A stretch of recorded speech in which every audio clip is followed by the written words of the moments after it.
Assalamualaikum warahmatullahi wabarakatuh. Kami dari kelompok yang akan membahas tentang Belligerent. Dengan saya, Paulus Evalin Amin, dengan NIM 010002100-219.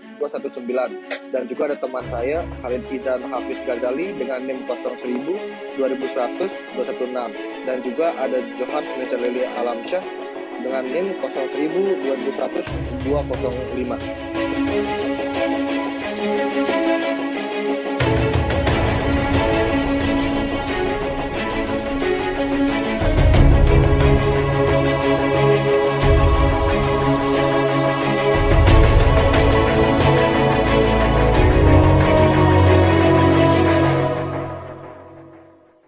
Belligerent timbul ketika adanya suatu konflik politik antara warga sipil yang membentuk suatu kelompok perlawanan dengan pemerintahan yang sah dalam suatu negara. Dalam kurun waktu sekitar 60 tahun belakangan ini, setelah munculnya konvensi Jenewa 1949, umat manusia mengalami konflik bersenjata yang jumlahnya sangat besar. Terjadinya konflik bersenjata diawali dari adanya pertentangan kepentingan dengan bangsa lain atau pertentangan antar kelompok dalam suatu bangsa sendiri. Secara implisit, hal ini dapat disebut sebagai suatu bentuk perjuangan nasional atau memperjuangkan kepentingan nasional. Dari peperangan atau konflik inilah kemudian muncul istilah Belligerent, yang dapat berarti pemberontak atau para pihak yang bersengketa. Istilah ini seringkali lebih mengacu pada pihak pemberontak yang melawan pemerintahan resmi dari suatu negara yang berdaulat. Awal mula dari terciptanya Belligerent atau kelompok pemberontak ini ialah adanya keinginan dari suatu kelompok masyarakat untuk menentang pemerintahan dari suatu negara berdaulat dikarenakan adanya perbedaan ideologi atau merasa tertindas oleh suatu sistem pemerintahan atau rezim dari negara berdaulat yang bersangkutan. Hal ini juga dapat dikarenakan oleh dekolonialisasi, di mana suatu kelompok masyarakat ingin melepaskan diri dari suatu negara yang telah mendapatkan kedaulatan disebabkan oleh alasan tertentu. Secara umum, pemberontak adalah sebuah gerakan yang menentang terhadap pemerintahan yang sah. Para kelompok yang menentang pemerintahan yang sah bisa disebut urgensi pada setiap tahap tertentu, bisa masuk dalam kategori belligerensi, pemberontak. Dalam konteks hukum internasional, kelompok belligerensi masuk dalam kategori subjek hukum, artinya mereka memiliki hak dan kewajiban dalam hukum internasional. Dalam membahas orang-orang sebagai subjek hukum internasional, sangat penting untuk mengingat dua penggunaan utama dari istilah ini dalam konteks hukum internasional. A. Masyarakat sebagai seluruh penduduk suatu wilayah. B. Serta sejarah yang sama. Beberapa pengertian lain dari istilah masyarakat tersebut di atas seperti umat manusia secara keseluruhan atau penduduk non-dominan yang dihadapkan pada kemapanan atau orang-orang yang bertentangan dengan negara atau pemerintah berada di luar cakupan tulisan ini.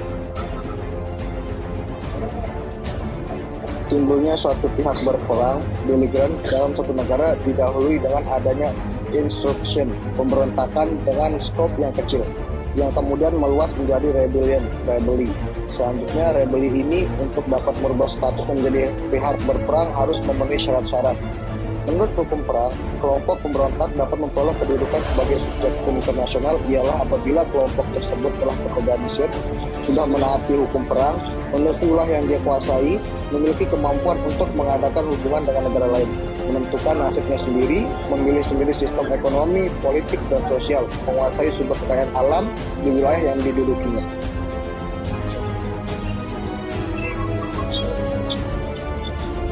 Belligerent timbul ketika adanya suatu konflik politik antara warga sipil yang membentuk suatu kelompok perlawanan dengan pemerintahan yang sah dalam suatu negara. Dalam kurun waktu sekitar 60 tahun belakangan ini, setelah munculnya konvensi Jenewa 1949, umat manusia mengalami konflik bersenjata yang jumlahnya sangat besar. Terjadinya konflik bersenjata diawali dari adanya pertentangan kepentingan dengan bangsa lain atau pertentangan antar kelompok dalam suatu bangsa sendiri. Secara implisit, hal ini dapat disebut sebagai suatu bentuk perjuangan nasional atau memperjuangkan kepentingan nasional. Dari peperangan atau konflik inilah kemudian muncul istilah Belligerent, yang dapat berarti pemberontak atau para pihak yang bersengketa. Istilah ini seringkali lebih mengacu pada pihak pemberontak yang melawan pemerintahan resmi dari suatu negara yang berdaulat. Awal mula dari terciptanya Belligerent atau kelompok pemberontak ini ialah adanya keinginan dari suatu kelompok masyarakat untuk menentang pemerintahan dari suatu negara berdaulat dikarenakan adanya perbedaan ideologi atau merasa tertindas oleh suatu sistem pemerintahan atau rezim dari negara berdaulat yang bersangkutan. Hal ini juga dapat dikarenakan oleh dekolonialisasi, di mana suatu kelompok masyarakat ingin melepaskan diri dari suatu negara yang telah mendapatkan kedaulatan disebabkan oleh alasan tertentu. Kedudukan pengakuan beligeransi dalam hukum internasional. Dalam perkembangannya, hukum internasional perluasan menyangkut subjek hukum dalam keadaan tertentu, yakni individu dalam pengertian terbatas, yaitu yang terbatas pada penjahat perang. Keadaan tertentu yang dimaksud adalah perkembangan yang meski mirip dengan status pihak dalam sengketa perang, namun memiliki ciri khas, yakni pengakuan terhadap gerakan pembebasan. Untuk memberikan definisi tentang mengenai organisasi ini sangat dipengaruhi oleh permasalahan politis. Oleh karenanya, sampai saat ini kesamaan pandangan di antara para ahli hukum belum juga ditemukan sebagaimana diklaim oleh para pengamat. Pengaturan mengenai beligeransi. Kodifikasi pertama, aturan internasional yang berkaitan dengan pendudukan dapat ditemukan dalam regulasi Den Haag tahun 1899 dan 1907 yang dibangun di atas hukum kebiasaan internasional. Banyak pelajaran yang diambil dari kejahatan yang dilakukan di wilayah pendudukan Eropa dan Timur jauh selama Perang Dunia Kedua dan kemudian dimasukkan ke dalam Konvensi Jenewa ke-4 1949 yang mengkodifikasikan bagian penting dari hukum internasional modern yang berlaku untuk pendudukan.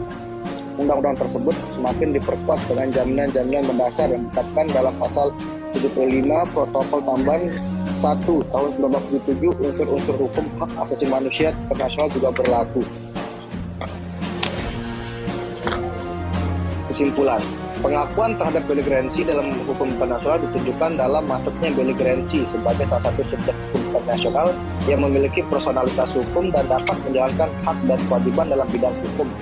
Salah satunya yaitu terikat dalam perjanjian internasional. Kemungkinan bahwa orang dari kelompok minoritas dapat menjadi subjek hukum internasional juga pernah dipertimbangkan. Mengenai subjek kelompok minoritas lebih sering didiskusikan pada masa setelah Perang Dunia I, dikarenakan oleh perlindungan kelompok minoritas di bawah lembaga bangsa-bangsa.